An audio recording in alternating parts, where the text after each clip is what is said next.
The views and opinions expressed by the guests of Sasquatch Experience do not necessarily reflect the opinion of the hosts, sponsors, or affiliates of the Sasquatch Experience. As always, listener discretion is advised. 911, what are you reporting? We got someone or something crawling around out here. Does a legend walk among us, lurking in the forests of our world? Did you see what it was? Was it a person or an animal or? I can't tell. All I know is that my central light came on and I just happened to glimpse and see this thing running across the yard. A good-sized man or something. It looks like a man. I don't know what it was.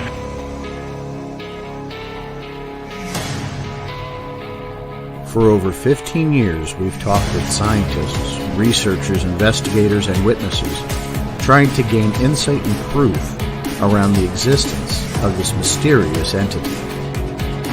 Jesus Christ, you better... Sure. Deal! Hello? Get somebody out here. What's going on now, sir? That son of a bitch is about 6'9", I don't know. Do you see him now, sir? Yes, I'm looking right at him. Uh-oh. Okay, hang on. He's right... Is he in your yard, sir? Yeah, God, he's big. Okay, what's he doing in your yard?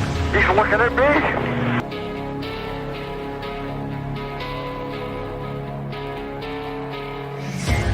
Join us as we continue into the investigation of the Sasquatch Experience.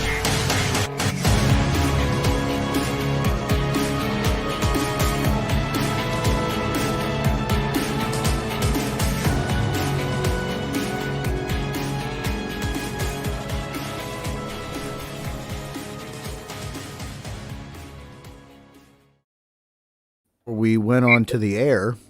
We were talking about, some of these strange, coincidences between these missing 411 cases. Good evening, everybody. I'm Sean the Fort Chop Forker. He's Vance Nesbitt. To James Baker, Henry May. Back with you all live this week. Episode 40, our 40th episode of since the relaunch of Sasquatch Experience, Season 4, The Missing, as we talk about Grand Canyon disappearances here tonight. Guys, thanks for joining me. It's going to be an interesting show. Hey, I'd like to kick something that just hit me. I'd like to give a big shout out to a good close friend at the Sasquatch Experience, Jamie King, and hope he's doing well. Yeah, Jamie had an unfortunate incident last week, and I know he's on the mend, had some surgery done to his hand after an accident. We're thinking of you, buddy. Of course, a close personal friend of those of us here at Sasquatch Experience, a great supporter of the show, and hope he heals up soon. Miss the guy. Anybody else have any shout-outs? Henry, you want to shout out to anyone out there? Are you sure? Yeah. Okay. Folks, he's single. Looking to mingle. You better get him before he disappears. Looking to make that 5 with those palms. And there it is. Anyhow, Grand Canyon, gentlemen. And, that's quite the America, a world landmark, really. It's kind of celebrated around the world as, one of the natural wonders. 1.2 million acres in the National Park of the Grand Canyon. The Grand Canyon itself, 277 miles long, up to 18 miles wide in some spots, and a depth of 1 or more miles. That's a pretty big chasm. And it's a very important landmark here in the United States, established in February 26, 1919 as a national park. And people have gone missing in it since then. And you think about that, though. At 1.2 million acres, and the that surround the canyon, not just the canyon. And oddly enough, in the counties that the Grand Canyon situated in Arizona, is where I kind of did the focus of majority of what I was looking for. Coconino County, 34 reports on the BFRO website. Mojave County, 2. Reports. So you're looking at like 36 reports, which seems like a lot, but I don't know. I was kind of underwhelmed by those numbers. Well, eh, let me just kind of interject something here just for that Now, those are reporting. reported cases. Right, reported cases. Keep in mind, it's the Grand Canyon. This is not a mountainous region. It's a plateau of semi-flat, but it's a canyon that's been carved out by the Colorado River with many tributaries that come off the Colorado River to make it that 18 to 20 mile wide span across. And it is, when you say 18 to 20 miles, it doesn't sound like a lot until you're standing there looking at it. 18 Again, to I don't 20 want to miles is a reflect. lot. Yeah, I don't want to, That's a reflect lot. like I did on their last show. I've been to Grand Canyon 3 times. But the interesting thing that doesn't really get brought up much when you see photographs and you see either video or film of the Grand Canyon, you don't necessarily see what's going on behind you. A lot of the area is surrounded by pine forests, and then the canyon breaks, and okay, so there is wildlife there, and there's big game wildlife there. There Yeah, are which is mountain why I'm lions. surprised by 36. That's what I said. I'm surprised Right. by it. Like, yes, I understand the Right. canyon proper is a freaking canyon, or it wouldn't be called the Grand Canyon; it'd be called the Grand something. Right. Right. But there is game there. There are animals that reside there. Big game, as you were saying, and then stories of these upright hair-like creatures. And Right. think about the different types of terrain these creatures are seen in. You see them in Afghanistan. You see them in stories of these things where traditionally you wouldn't think there would be a Bigfoot, right? Right. But here we are. Why would we think the Grand Canyon's any different? And like you said, Vance, it's what surrounds that canyon that makes it a little bit more special. Right. Right. There's bighorn sheep that live within the canyon, but on the plateaus, there's bison, there's coyotes, there's, skunks and raccoons and, what you would assume is normal mammal wildlife. So a food source is there. There's plenty of mule-tailed deer. There's a huge population of mule-tailed deer in the pine forests. Again, it's not a lush forest of birch trees and maples. No, it's primarily pine forest lands. But it's typical for that region. It's like you said, it's Arizona. But there is lush coverage. There really is. It's just that you don't see much of that in photographs or in movies. They're looking at the canyon. They're showing you the canyon, not what is behind. Right. Yeah, which is the important shit that we really want to discuss. Right. Looking at these cases, though, breaking it down, the 5 Class A sightings from Coconino County, right, take place from beginning in 73 to 2010 at almost 10-year intervals. You get like a Class A sighting every 10 years, which is pretty interesting. And so if you're not familiar with the BFRO database, Class A is a visual encounter. That is, you've had a visual encounter, where Class B is more circumstantial. You've heard things, rocks thrown at you, or heard vocalizations, shadows, or potentially saw something or felt something around your area. But a visual sighting is what makes that a Class A encounter. And I think a lot of organizations and researchers tend to go through that, use that as a familiar, classification system, right? And it makes sense that you do so because, Class A's are what everybody's shooting for. You'd like to get as many of those as possible. The reality is, ladies and gentlemen, sometimes that doesn't happen. But 29 Class B sightings that have taken place from 89 to 2016. So the frequency is a lot higher there, right? And I just thought that was interesting. When you just look at some of the data, from the 70s to 2000, you're looking at a Class A sighting every 10 years. But a Class B, you're getting that thing, you're getting one, frequently. So just something to take in mind when we're talking about, people going missing. And the thing I've struggled with, because, we're trying to, really this season is about the missing people. And is there a Sasquatch connection to it? That's what we're discussing. And, we give, I think what we've really struggled to prove besides our own personal feelings, is anything tangible to make Right. that happen, right? And you go in David Paulides' books and you see in some instances where, or even like the kid we were talking about a few weeks ago from, that said he was, taken care of by a bear, right? Those things make those stories more interesting, but even the frequency of those isn't what we would need to be,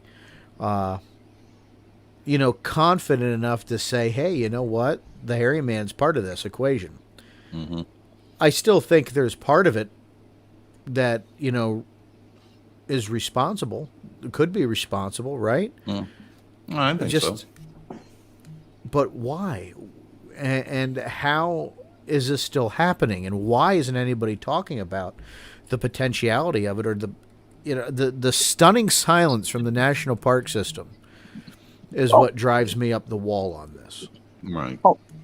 And not even just that it's Bigfoot, because we don't know that for fact, but aside from the search and rescue, that's kind of a nonchalant thing. Right. Go ahead, Bake. So, if I've learned anything from, the little thing, from observational and things like that, there's going to be larger area animal groups in that area because they know they're protected and they can breed without pretty much worrying about something wiping them out. Secondly is, if there's larger animal groups, and there's a chance that a creature that's living off larger animal groups would stay there too, because then it would feel the same protection. Now, as far as the physical sightings, being how many millions of people probably run through that area yearly. You're looking at 2 million last year. Okay, 2 million. And it was a down year. That was during COVID. Mm-hmm. Okay. So you're looking at 2 million people a year. You have to realize is that there should have been more sightings, which is weird, but the same point is that all this possibility with all these people going through and all these animals and things like this, it would be a good spot for something that didn't want to be bothered. How many acres was it? 20 miles wide? Yeah. I mean, you don't know. And the thing is to say that it would be like, oh, well, why would it be like that? Well, honestly, the food source would be there in abundance. It wouldn't have to worry about hunting.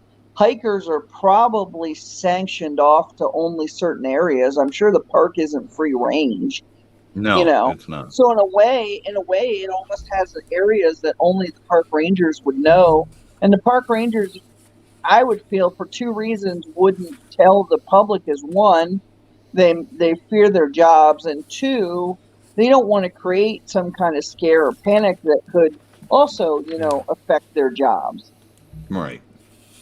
And let's keep in mind, too, Bake, when you say all of that, that doesn't mean just because that every sighting or encounter or evidence ever gets reported, it may just be put in the family little heirloom box and that's it, and it's forgotten about and it's not shared publicly. We don't know. So those two, for that many million people to have visited the park in the COVID, that doesn't mean that there may not have been some sort of an encounter. It just, what do I do with it? Not everybody knows the existence of BFRO. Nobody knows that there's a community out there. They just take it as a freaky thing. And because I'm in finance, I'm not in that world. And thank you, Vance, because that was a point we often neglect to make, that, because we're in this field, we know these organizations exist. To the average person, they have to Google that shit and go and find it. And then you get all these listings of places to choose from, and most people want to choose somewhere closer to home, perhaps. Oh, look, I can contact these guys because they live nearby. They're going to take me seriously. And, whether they're a credible resource or not. If they choose to do it, you're right. Right. Because they may not even want to talk about it because they don't want to come across nuts. Mm-hmm. Sure. And let's face it, still, I mean, even though it's taken a lot more seriously than it used to be, Bigfoot's still kind of a novelty subject. Oh, sure. Still not a serious subject, as much as we would like it to believe. I still get the eye rolls when you say this is what you do for hobby. Hell, it beats bowling, right? And it's a fun scientific endeavor, but there's still people that may not be comfortable reporting that. And if you think about it, we've only been doing this research since the 50s. Mm-hmm. It's still kind of in its infancy. It's in terms of scientific and research. bowling's It's been around very a lot young. longer. Yeah, how Right. about it? The cavemen did it. Yeah. So let's get Well, into some of okay. these disappearances. So we're Let's, not yeah. sitting here just bloviating all night on just Bigfoot information. Even though this is a Bigfoot podcast, I'm sure you tuned in for a little bit of that. These interesting encounters, Vance, Henry. I'll talk about one that I just happened to pull up this afternoon. And it's interesting because we talk about sometimes that these people that go missing, are high IQ, high intelligent people. And this one I want to bring up here and talk about was Floyd Roberts III. Happened in June 17th, 2016, who's not yet been found, by the way. And they updated his story in 2021, but so you're still looking at 5 years he's been missing. Is a one-time NASA employee, and you kind of have to be educated to work at NASA a little bit. I'm sure he wasn't the janitor there. They probably wouldn't have included that little tidbit in the notes. But he was out hiking with some friends, the Bryants, Mr. and Mrs. Bryant, and they went to go around this hill. They were going to take one side. He was going to take the other. And as you guys know, oftentimes when you separate, that's when shit gets real. Mm-hmm. And as they separate and go around, they were going to, meet on the other side and then carry on. Well, the night came. They ended up camping. He never showed up. They go to an area where they get cellular reception. They dial it in, and it becomes a search and rescue mission at that point. Here we are, guys. 6 years later, he's not found. Mm-hmm. Now, that's not saying anything in the Grand Canyon area because, in other stories I've read, as you go through, oftentimes when they're doing a search and rescue for one person, they find the remains of someone else. Somebody else. Yeah. And that's interesting in itself, too, because that's not something you actually hear a lot about in some of the other national parks, right?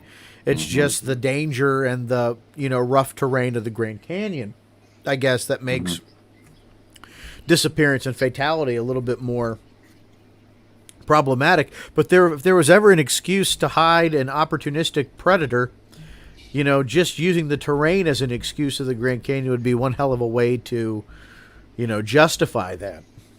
Right, that's true. There's a unique feature about the Grand Canyon itself is because it's a canyon. It's not a lush greenery in the canyon. So when you're doing search and rescue by air, you don't have a whole lot of obstructions. You have bluffs, you have cliffs, but you don't have a whole lot of obstruction to being able to see, a person or, a wanderer or a body for that matter. So for spending that kind of time, on a search and rescue, looking and then 6 days, and then you still have how many people that are going through the park. They do take the I forget the name of the one specific trail that takes you from the North Bluff to the South Bluff across the canyon. So you go down into the canyon and you follow the trail, and there's stops along the way with water and restrooms and rest centers, but it's a hiking trail. But if you're moving through that hiking trail, you've got bluffs and cliffs on both sides of you with that many people that are moved through that area, and a lot of them choose to do the 2-day because it's a 22-mile trail. That's hard to do in one day, especially going downhill and then going uphill a mile to get to the South Bluff. You would think with that many people moving through there, you would probably at least come across some sort of evidence of those that have gone missing. Well, in this particular case, Vance, they did a 6-day search with 7 ground teams, dogs, and National Park Service helicopters, and they covered an area of 10 square miles. And the only trace they found were footprints that they couldn't confirm belonged to him. Right. Right. Now, I didn't get an age of Mr. Roberts here, and I'm sure if I, keep clicking on a little bit more, I might find that. But that's one of the things we had talked about as we were coming back on the air was the age groupings of these people that disappear. And a lot of times you find that they're younger, adult males, college-educated adult males that just turn up missing. In fact, we have a story there. The next one I wanted to talk about was Martin Edward O'Connor, disappeared in 2019, last seen at one of the lodges. He was 58. Last seen on December 22nd. Eventually, he was spotted by hikers on the New Hampshire Trail, but he was gone for 11 days. Right. And nobody knows what happened during those 11 days he was gone. So he was recovered, alive, but no memory of the events that happened for 11 days. Yeah. And a good journalist can get the story and put it together. But hasn't that not happened in the past with these cases? Where that happens a lot in these the cases. missing are found and they have no recollection of what happened. You know, they tried to do that. I just happened to think of those episodes, like in Breaking Bad, where Walter White has that, fugue state. He fakes the fugue state, right? And he goes walking around and... Yeah. But you wonder what that, because it kind of seems like what happens to these people. They enter a fugue state, Henry, and they just don't remember things that happened for 11 days. That's a long time. Yeah, it is. Yeah, it makes you wonder, could he have hit his head maybe? Maybe he got amnesia perhaps? Well, how did he Who survive knows? for 11 days? Was he packed with resources, water, food? Like, how did he survive for 11 days? It doesn't say anything about his naturalist, if he was a survivalist or anything, where he may have, because look, after 3 days in the woods, if I don't have something, I'm going to become Hannibal Lecter. I'm just going to... No, got that's to very keep true. the system going, Like 3 hours. Shut up. You feckin' troll. He adds input, folks. That's why we keep him. But again, 11 days missing, no reason why. And these are just 3 cases I chose, Vance. Like, I'm sure you might have some that you want to talk about, too. And we're getting close to the break, and we'll talk about my third one after we take our news segment break. And I guess before we do that, I'm off my game tonight, folks. I'm sorry. I don't know what the hell's wrong with me. I feel a little slow tonight. I'm going to fire myself. Well, before we go to our break, you can check us out on social media, Sasquatch Experience at Facebook and Instagram, Squatch EXP on Twitter. We're socially active here at the Sasquatch Experience. As you can see by the guys in the bottom and top square, some of them may only be socially active. So we'll leave it at that. And when we come back, oh yes, by the way, you too can support us, patreon.com/Sasquatch Experience. For $2 miserable a month, you can, join the Hollers Club. $5 a Trackcaster, $10 for an experience, or you get exclusive stuff. The caricature is going to be ready this week. We have lots of good things coming your way, and I'm going to take a damn break here because I don't know. I got to rearrange myself and get my head back into the game. We'll be back after the news, guys. Stick around.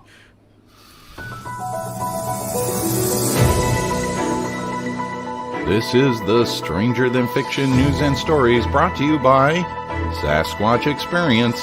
Become part of the experience and just head on over to patreon.com/Sasquatch Experience. And for as little as $2 a month, you can become part of the experience. And Dr. Squatch soaps and shampoos. The shape might be uncomfortable for Baker's bum, but you'll smell wonderful. Just click on the banner, Dr. Squatch soaps, for some amazing savings. Current headlines from page 1. Search and rescue at Grand Canyon turns up remains of another person. Crews searching for a missing man at Grand Canyon National Park made an unexpected discovery. They found the remains of another person believed to be Scott Walsh, who was last seen stepping off a shuttle bus at the park's south rim back in 2015. The clothing had blended in with the surroundings and the body was positioned in a way that it made it almost impossible and undetectable, according to park spokeswoman Jolie Baird. Jolie said, "It happens every once in a while here during searches that we end up finding people we were not expecting." Search and rescue crews had been looking for Gábor Tomszkány, a Hungarian national who lived in Hong Kong. He was reported missing to police in Las Vegas late last July while traveling in the U.S. Southwest. The car he was driving was located at the Grand Canyon parking lot in mid-August, and his body was found a few days later, about 430 feet below the canyon's rim, and authorities determined Tomszkány died from a traumatic fall, but are still investigating what led up to it. The other body was spotted in an aerial search for Tomszkány. It was found about 600 feet below the Pipe Creek overlook and about 3 miles from where Walsh's day pack was found back in 2015. Now, Baird made a really unusual quote by saying, "The fact that he was found was just coincidental," she said. "We weren't necessarily looking for him, and he wasn't a person that was really on our radar." Page 2. Missing person. Charles Lyon, 49 years of age, of Tyler, Texas, was last seen at the Best Western Hotel in Tucson, Arizona on June 10, 2021. Lyon abandoned his vehicle on the south rim of the Grand Canyon along Desert View Drive near Lipan Point on or around June 11, 2021, and he is believed to be traveling alone. He is described as a white male, 6'3" in height, about 177 pounds, with brown eyes and brown hair. And on Tuesday, September 14th, approximately 9 p.m., the Grand Canyon Regional Communication Center received a report of an overdue backpacker in the vicinity of the Walhalla Plateau on the north rim of the Grand Canyon National Park. The backpacker, who's 66-year-old Cliff Beck of Maryland, was reported overdue and did obtain a backcountry permit to spend 2 nights on the Walhalla Plateau from September 10th through the 12th. Beck was expected to exit the backcountry of the Grand Canyon National Park on September 12th. On Wednesday, September 15th, rangers conducted a comprehensive hasty search and performed aerial searching and were unable to locate Beck. Today's operations include deployment of 9 ground search teams as well as aerial searches via helicopter and fixed-winged aircraft in the Walhalla Plateau. Beck is described as 5 foot 10 inches tall, about 160 pounds, balding with a gray beard. He is believed to be carrying a backpack, wearing hiking boots, and traveling alone.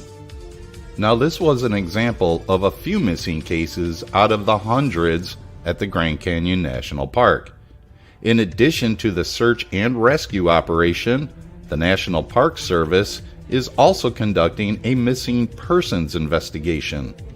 Any individual with information or the location of Charles Lyon or Cliff Beck should call or text the National Park Service Investigative Service Branch. There is a tip line you can call at 888-653-0009 or fill out an online form at www.nps.gov/ISB. Thanks again for listening to this edition of the Sasquatch Experience, Stranger Than Fiction News.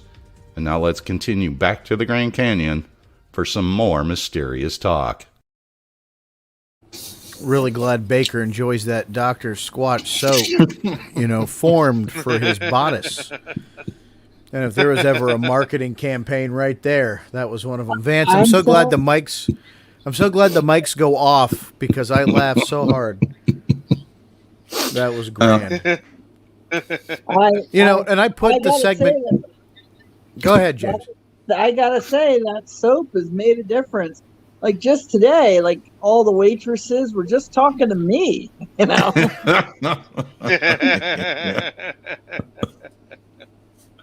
And there's the death glare.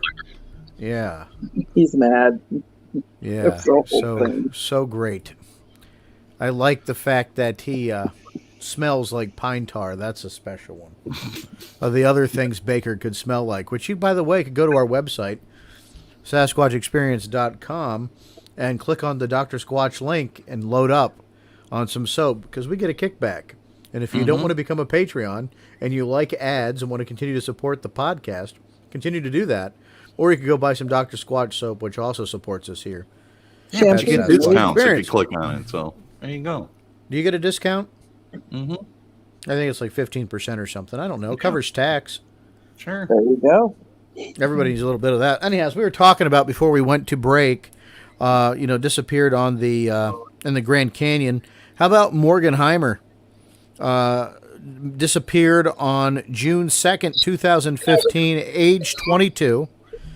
He disappeared near the Pumpkin Springs, Colorado River area and the Grand Canyon National Park, of course. River Mile 213. So they were actually very precise about where he disappeared.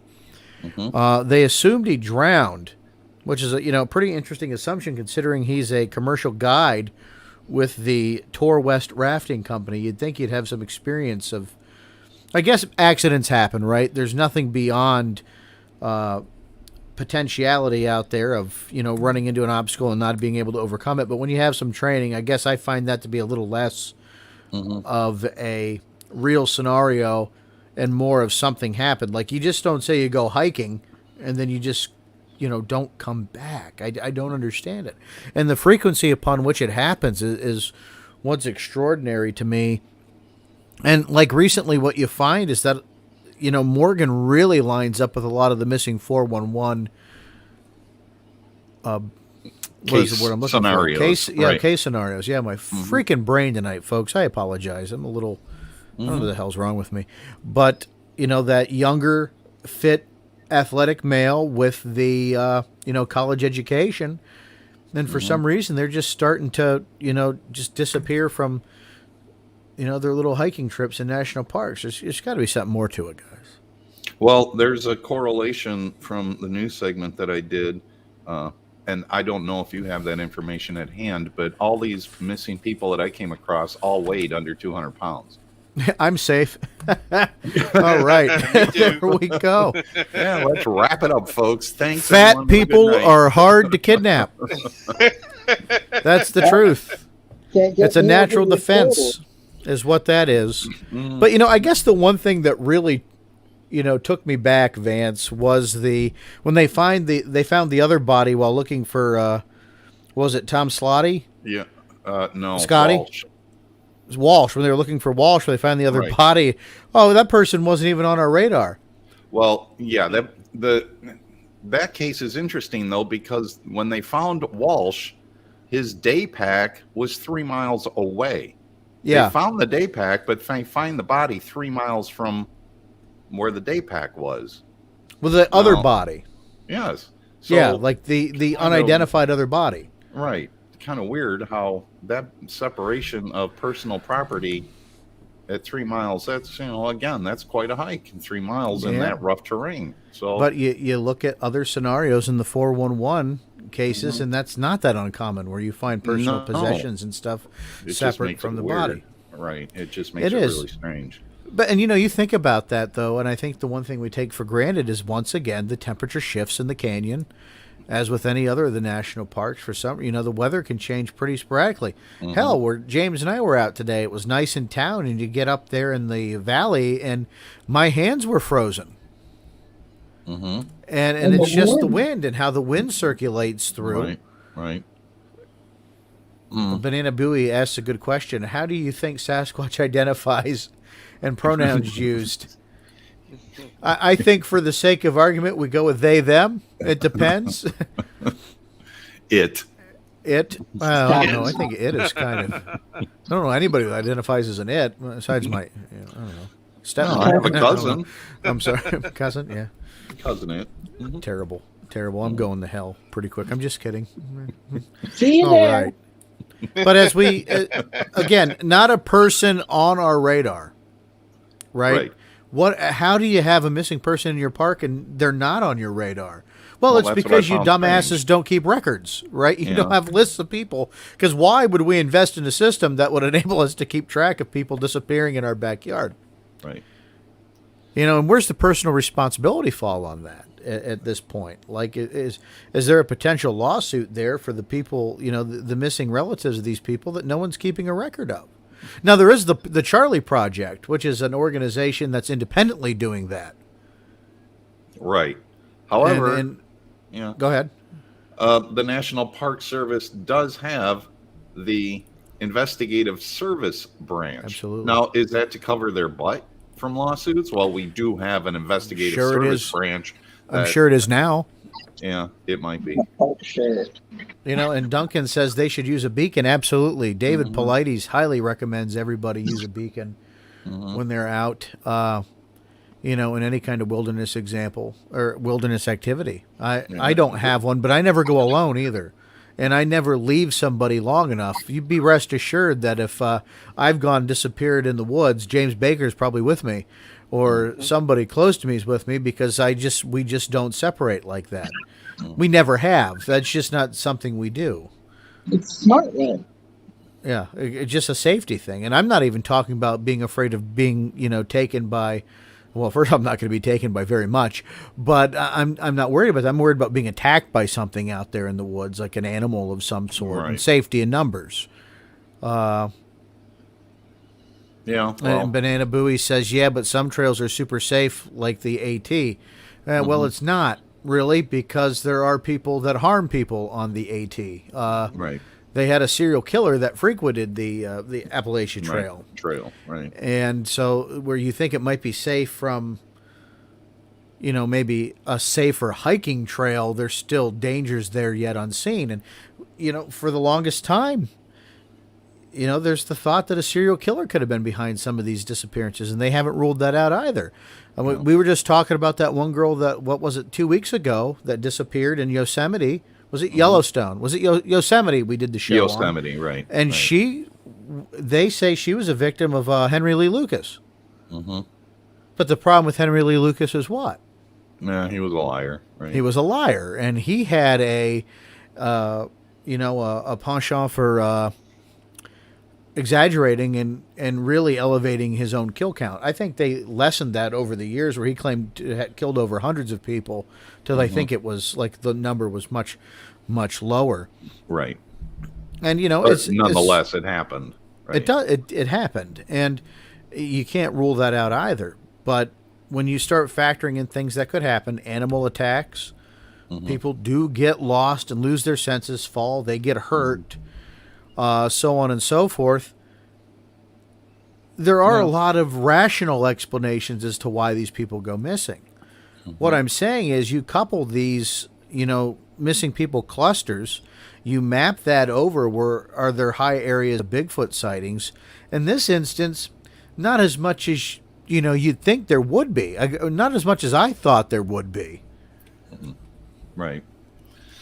Well, just to go back to the whole safety point in the personal locator device or the beacon, if you take a look at any kind of footage of wilderness trails and mountain climbing in groups, everybody's tethered together. And it's a safety thing. If one falls, you have, a series in the rest of your group, and you're tethered to them. So, and you know what? I think a lot of people just saying, oh, that's stupid. Well, go out on a hike and be roped together. Okay, so you got 15 feet of rope between you. But you know what? In some of these circumstances, it might not be a bad idea, especially if you're out there with the kids, because we've seen how Sasquatch sausage. That's what you just turned that into. Well, yeah, who's to say? But at least you would kind of see where, because in the story that you reported at the beginning of the show, he just kind of wandered off trail a little bit, and next thing you know, he's gone. Well, okay, if you were tethered together, that might not happen. Yeah, I mean, they purposefully went separate ways, and you see that happen though. People I guess one of the biggest misconceptions I had going into this is that you always think it's the straggler that gets taken in the group, but it's not. Sometimes it's the person that's gone forward ahead. Right. They're the one that gets intercepted and they disappear, and you have a lot of people, behind them in the group, and now all of a sudden you're like, well, they were just in front of us. Where the hell did they go? Right. You have the story of Dennis Martin, who, ran away, just would technically still be in eyesight, Mm-hmm. and just vanished from that, Right. from the kids, and in a very tragic circumstances. But you got these younger, fit guys that, for no reason other than either a traumatic injury happened, because even where they're hiking, and a lot of times they disappear, just doesn't make sense where they're found later, unless they've entered that fugue state that Henry was talking about earlier at the beginning of the show. Like, I don't know, there's just so much damn mystery to all this. So those were the 3 that I brought up. They assumed, like I said, Morgan drowned. They never found him. 22. This was in 2015. So here we are all these years later, and still no answer. Right. Now there is a flood season that happens typically with all tributaries and rivers. Get high and low depending on weather, rainstorms. So yeah, the Colorado definitely it changes its depths, and it gets more torrent after heavy rainstorms. So to say, yeah, but to conclude, well, probably drowned without having the evidence of that. Yeah. I don't know. That just kind of leaves an open-ended mystery. Well, I guess the one thing that were the source that I got these from, which were just general articles, didn't make mention of the weather. Mm-hmm. And again, that's another important part of the 411. Not just when these people go disappearing, the weather changes, but also the weather during the search and rescue attempts, right? Or the weather before or after was very bad. Right. And they end up, where there's a potential for evidence to be washed away, or just, quite frankly, disappear, like the person who, who they're looking for. Vance, what other stories you got from this? Because, when we talk about not just the Grand Canyon, but in the general vicinity in Arizona, right, there was the story of the Mogollon Monster, right, the Arizona Bigfoot. Right. And this was a, let me pull up my link here, described as a large bipedal creature over 7 feet tall. Boy, does that sound familiar, right? It was a Bigfoot. It had a strong pungent odor that was described as that of dead fish, a skunk with bad body odor, decaying peat moss, and the musk of a snapping turtle. Boy, that's a magnificent potpourri, isn't it? Yeah, That's your wildlife. Wildlife. Who spends special. that much time with a snapping turtle to keep that smell in mind? I don't know. Snapper. But the oldest known sighting of this creature was in 1903 in the Arizona Republican, as a creature seen near the Grand Canyon as having long white hair, matted beard that reached to its knees. It wore no clothing and had talon-like fingers with claws that were 2 inches long. And upon further inspection, he noted that a coat of gray hair nearly covered his body, with spots of dirty skin showing. And he later stated that he discovered the creature drinking the blood of 2 cougars. I.W. Stevens was the name of the guy that had the sighting.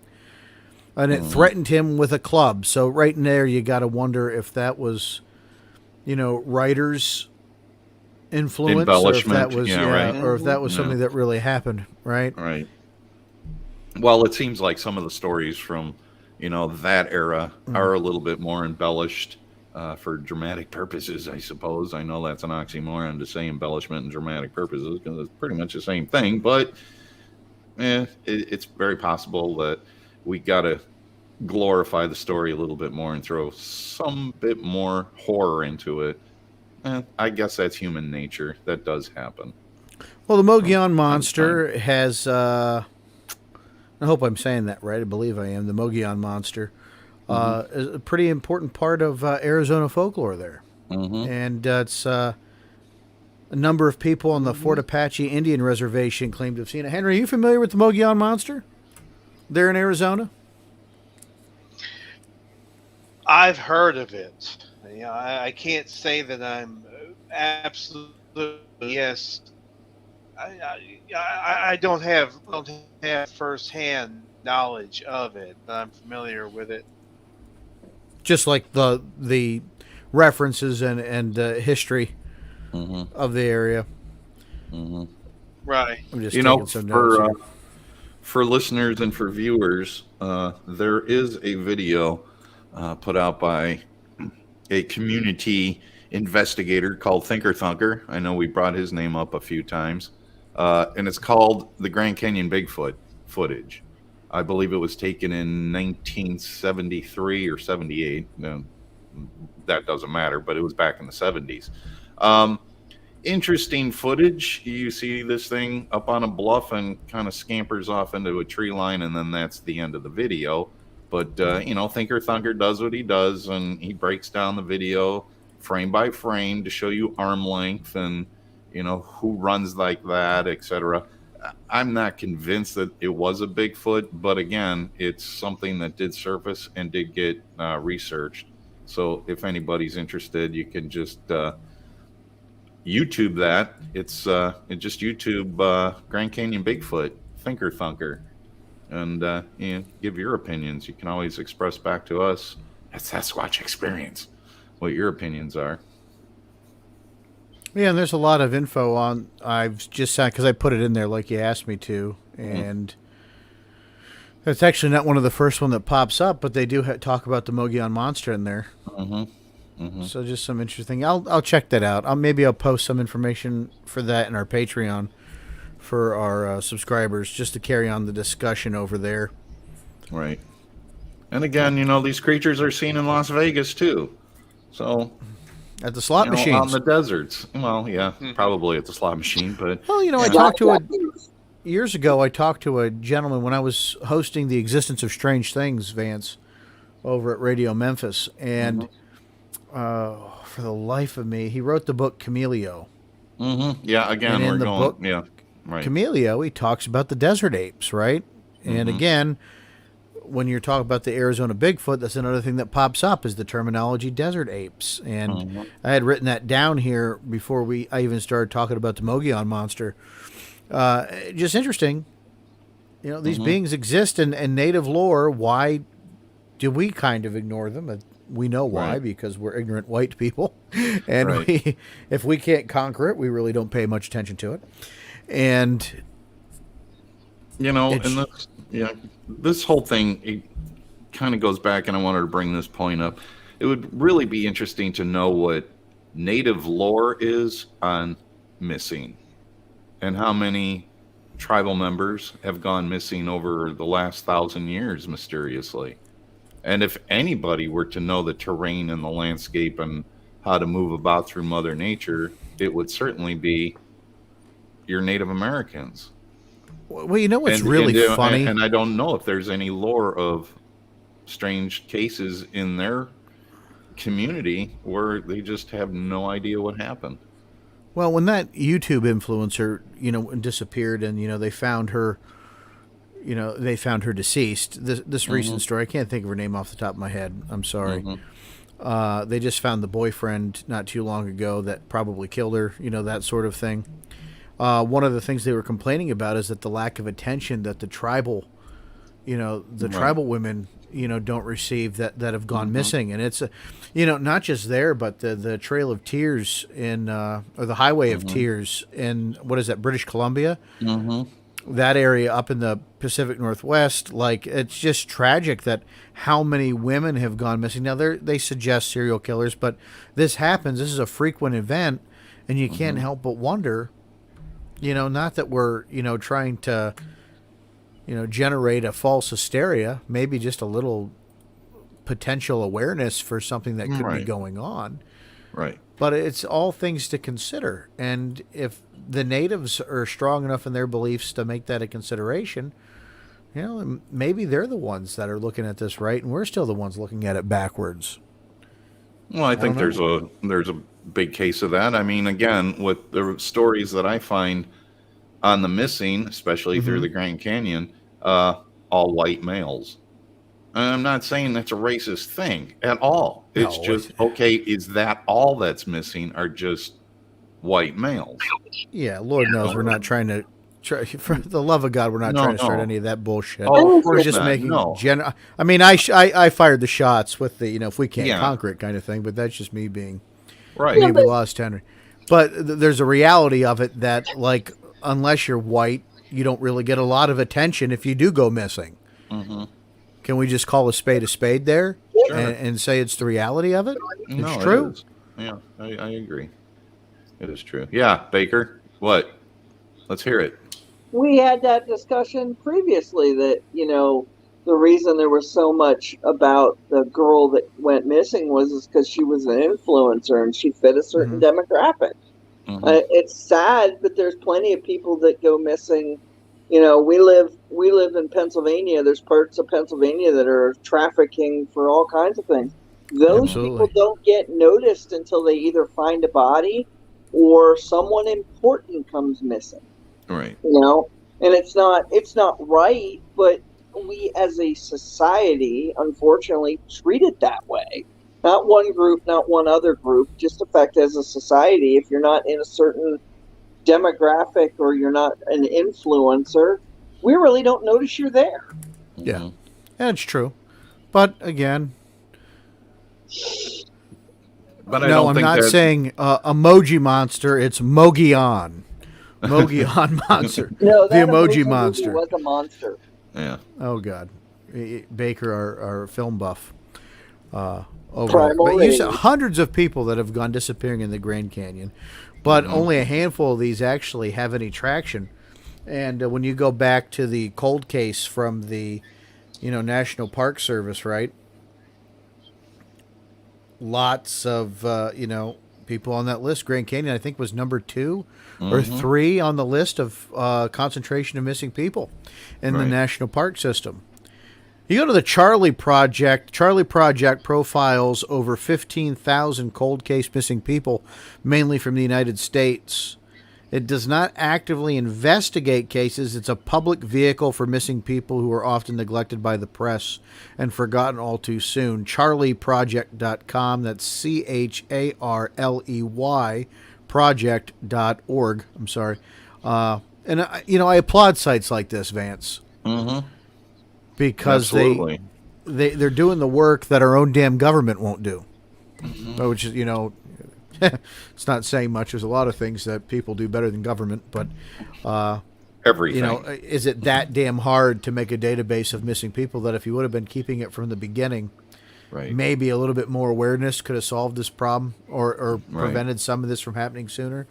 Right. Why aren't there signs at national parks that say, "Hey, you could go missing. Make sure you have the following." Yeah, and I'm sure they don't because that puts the park in a negative connotation, and they don't want to drive the dollars away. Well, we talk about 2.6 million people visited the Grand Canyon last year in 2020. At one point, 6.7 million people visited that a year. Right. 6.7 Mm-hmm.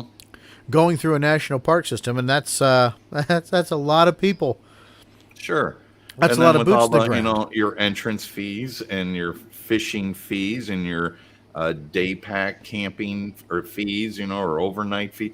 Yeah, it generates big money. It is big money. So are you going to actually post signs? No, you could post information for your safety. Make sure you have this, and this with you. But if you went disappearing at a Six Flags, Six Flags would be oh, liable right. Oh, in sure. some way, No, shape, or that's- form.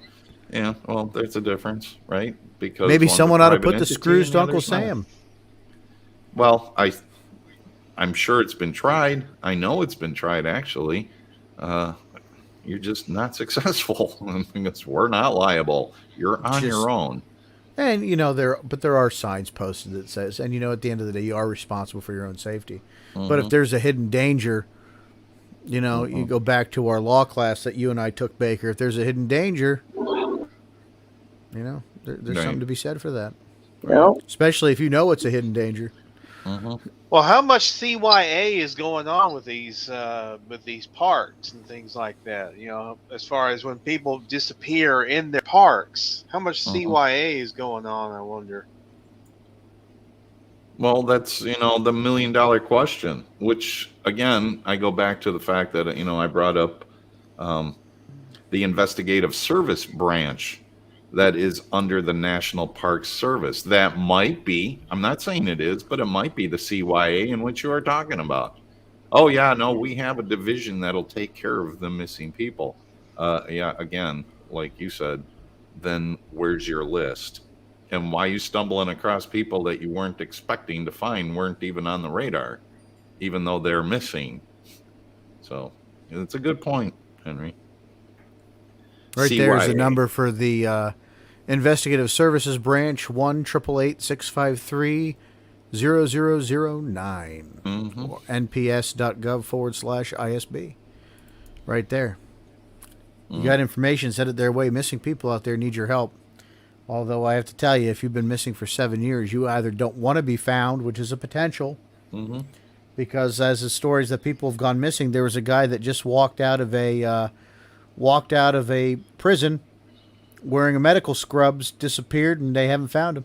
No, I didn't hear that one. Yeah. Guess I'm putting my medical scrubs away. We're on to you, Vance. If that's your real name. It's Ants Vey. Ansve. Ansve, we on to you. Smoke another one there, friend. No. How about that? You made me laugh, and I'm choking on my own.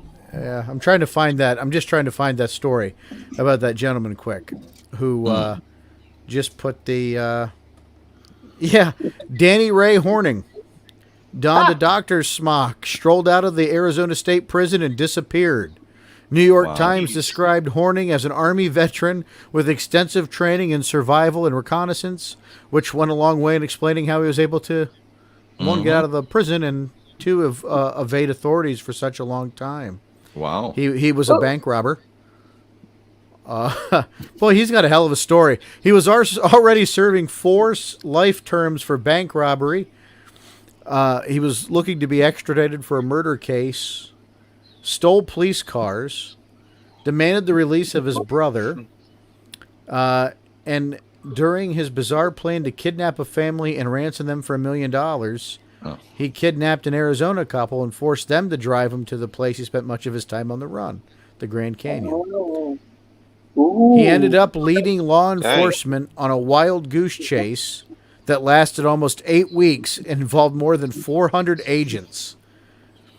And he was finally caught when he broke into a home in the Grand Canyon Village to get a drink of water. Wow. So good of a survivalist. He broke into a house for a glass of water. Yeah. Because the one thing they always say is your best chance of getting a criminal is when they make a stupid mistake. A mistake. Yeah. No, But that's very true. look at that. For how long he was able to evade. Right. And that's a long time. That's a long time. 400 service agents on your ass, and you're able to hide out for 8 weeks? Yeah, I tell well, ya. that laundry guy was missing for quite a while, too, in Florida, so... Well, maybe he wasn't missing and he was just dead. Yeah, that's very possible. And they just had to but, find you his... know, decomposition says Yeah. otherwise, but, you know, a desperate situation calls for desperate things to do, I suppose. I don't know. Just So we look not at my this. lifestyle. We had those 30-some Bigfoot sightings in the same area. These people disappeared. You know, what's interesting is some of the Bigfoot encounters that happen, like I said, the majority of them being Class B. Campers shaking, throwing objects at campers, not just the, physical campers, but the people campers, and screams are probably the most reported activities in these reports. Not a lot of visual sightings, though. Like I said, you got like 5 over in 10-year intervals. I just find that interesting. But I just expected with all these people disappearing, like we've seen in some of these other areas, there'd just be a higher concentration of Bigfoot sightings. And I guess this one doesn't quite fit into our mold of behavior. But that doesn't mean, anything. I would like to just say caution anyhow over the... when you're out there hiking and going to these areas, and hell, if you want to go to the Grand Canyon National Park, go for it, folks. Just be safe. Get a beacon. Check in with your friends and family if you can. Go with your friends and family if you can. And just be aware of your surroundings and don't do stupid things like go off on your own. Because we see how well that works out for people. I want to take a moment and thank our producers, our sponsors, and our supporters, the Hollers Club, Gail Fredericks, Kevin Casey, Laurie Worthington, Mike Astore. Mike, a new member of the Hollers Club. Thank you so much, my friend, for joining us. Trackcasters, Mr. Jeffrey Lee Mathis. Jeffrey Lee, thank you so much. And our executive producers, Brian Corbin, Tom Mihok, and Aaron Homyak, all really showing up to support us at Sasquatch Experience. You can too. We all decided we weren't going to give you our social media anymore because we've been getting bots like crazy. So if you want to find us, you know where to find us. Sasquatch Experience on Facebook. You could find us all through those links instead of us just going ad nauseum and telling you who we are individually. If you don't know who you are by now, you're not really fans. No. And, of course, for any information that could help locate any missing child, please contact the National Center for Missing and Exploited Children. Go to missingkids.org or call 24/7 1-800-843-5678. Once again, that's 1-800-843-5678. And the National Park Service Investigative Services Branch, that number's 1-888-653-0009, 1-888-653-0009, or go to nps.gov/ISB. Folks, we got to care a little bit about each other because we share this planet together. We may share it with some other interesting things that we haven't documented yet, but we owe it to each other to make sure we're just a little safer and just care a little more. Thanks for listening tonight, folks. Not my best hour, but hope you'll forgive me and come back again soon. I'm Sean Forker. He's Henry May. He's James Baker. That's Van Nesbitt. And Henry, take us home. Y'all be good or be good at it. We'll see you next week, folks.